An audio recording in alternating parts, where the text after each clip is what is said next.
Martedì 17 agosto, San Giacinto Confessore. È il 229esimo giorno dall'inizio dell'anno, ne mancano 136 al termine. Il sole sorge alle 6:14, tramonta alle 20:15. La luna sorge alle 16:30, tramonta a mezzanotte e 35.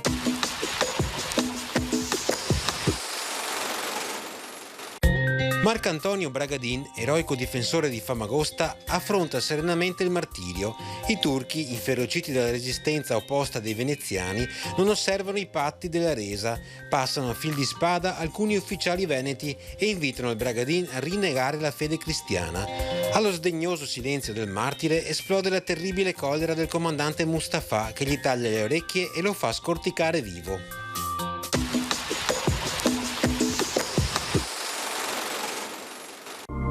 Le previsioni per domani: tempo generalmente soleggiato in pianura, con cielo sereno o poco nuvoloso, abbastanza soleggiato con occasionale nuvolosità sui rilievi, modesta probabilità di locali piovaschi o rovesci in pianura, temperature senza sensibili variazioni in pianura, minimi in aumento e massimi in ulteriore lieve calo sulle zone montane, clima asciutto e ventilato con temperature un po' sotto le medie dei valori massimi.